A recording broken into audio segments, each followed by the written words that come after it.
Croeso chi yma i'r Gell unwaith eto. Mae yna thefnos wedi bod heb unrhyw Myfyrdod. A rheswm am hynny'n syml oedd mod i ddim yn rhyw dda iawn ac felly ddim yn rhyw hwyliau i wneud rhyw lawer. Ond dwi'n ôl. A heddiw am droi'n llygaid fel gweddill y byd draw tua'r Alban a dinas Glasgow, lle mae arweinwyr y byd yn gasglu ar gyfer cynhadledd COP26. Nghynhadledd wedi threfnu i drafod cyflwr yr hinsawdd yn enwedig o ystyried y problemau mae cynhesu byd eang wedi eu creu. Mae darogan ers blynyddoedd fod dyfodol y byd fel y gwyddom amdano mewn peryg. Gyda mwy o rew o pegynau'n toddi, mae lefelau'r moroedd yn codi a rhai gwledydd eisoes yn profi llifogydd mawr iawn. Mae'r trywydd yn newid yn ei weld o yn y wlad yma hyd yn oed.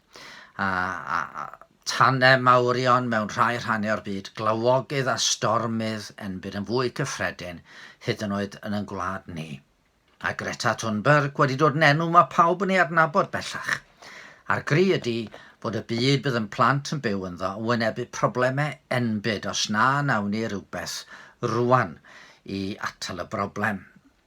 Rwan, dwi ddim am funud am fychanu'r problemau. Na'r angen i bawb gymryd sylw o'r angen i wneud rhywbeth i newid y sefyllfa. Mae'n stiwardiaeth o'r byd wedi osod allan yn glir gan Dduw yn ôl yng Ngardd Eden.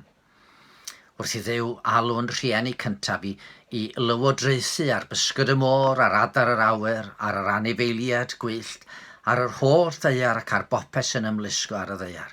Llywodraethu nid trwy ddisbyddu'r ddeiar o bob adnodd, ond trwy ofalu a gwylio dros y ddeiar mewn modd cyfrifol. Ond tybed nad oes na neges arall na'r hyn da ni'n gweld yn digwydd o'n cwmpas. Yn gyntaf, mae'r ffaith fod y ddeiar yn dwyn draen am ei eri a bod na ddeiar grynfau, llifogydd a stormydd, mae hwnnw'n siarad efo'n calonnau. Mae'n rhywbeth ynddo ni sydd yn deud, nid fel hyn dyle hi fod. Mae yna grac yn y cread. Fod yna lawer o ryfeddodau i'w gweld a syni atyn nhw a digon o batrymau rhyfeddol i'n cyfareddu'n y greadigaeth. Tydi o ddim yn cyfateb i'r darlen da ni weld yn dechrau Genesis. Gwelodd Duw y cwbl a wnaeth ac roedd o'n dda iawn. Na, mae yna ryw ochenaid yn does yn y greadigaeth fel mae Paul yn deud wrthon ni yn Rhufeiniaid. Ond yn ail, mae'r cynhesu sy'n digwydd rwan yn deud wrthon ni, mae ni, y ddynoliaeth, ydy'r broblem. Da ni wedi'r chwyldro diwydiannol wedi chwistrellu cymaint o nwyon i'r atmosffer, wedi llosgu cymaint o danwydd a chreu cymaint o lygredd fel yn bod yn prysuro'r diriwiad. A dyna ydi arwyddocad y draen a'r mierin y cread. Mae amherffeithrwydd yn cread yn pwyntio at wraidd yn problem. Nid problem yr amgylchedd sydd gyda ni, ond problem dynoliaeth, problem foesol. Mae hyd yn oed anffyddwyr fel David Attenborough sydd ddim yn credu mewn Duw na byd ysbrydol. Maen nhw'n sôn am hunanoldeb dyn. Y ddyletswydd foesol, medden nhw, sydd gyda ni i wneud rhywbeth am y sefyllfa. Rwan, mae llawer yn gobeithio bydd y gwleidyddion yn llwyddo i gytuno ar gynlluniau i wella y problemau yn yr hinsawdd. Ond hyd yn oed sy'n cynhesu byd eang yn diflannu fory. Da ni'n gwybod, os ydy natur yn dilyn i threfn, yna dirywio mae'r byd yn mynd i wneud. Mewn amser bydd yr haul yn chwyddo a llyncu'r ddeiar mewn tân. Ateb dros dro ydy'r gorau fedrwn ni gael.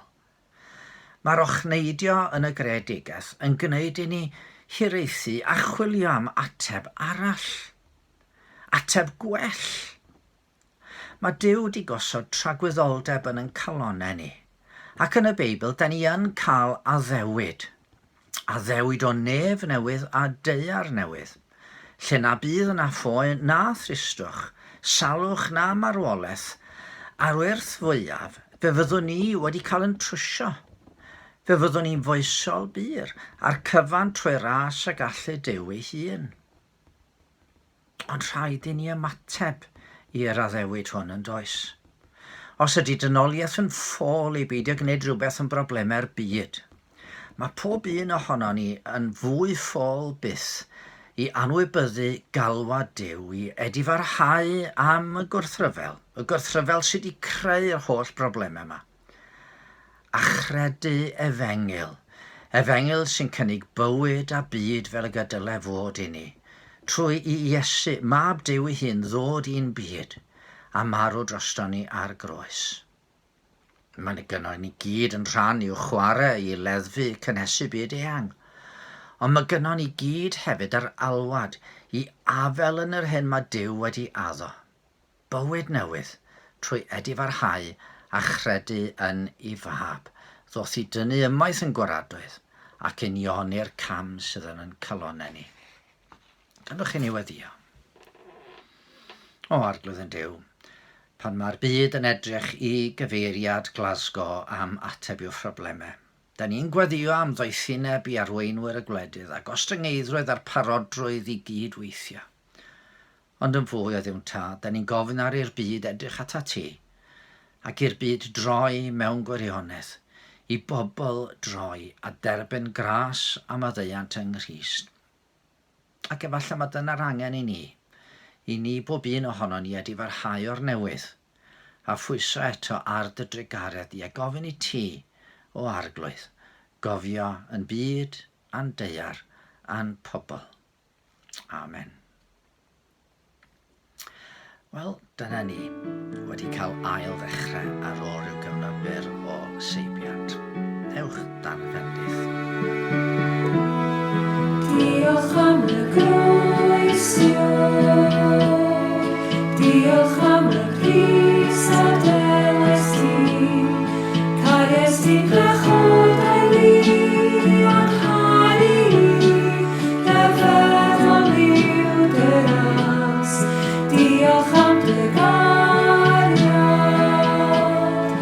diolch am dy ddŵr i'r lobliw, yn dywed ei olchais ti, cofleidiais ti, a thaddeuons ti a thras. Teilwng i'w yr wy, ar ei orsedd fi.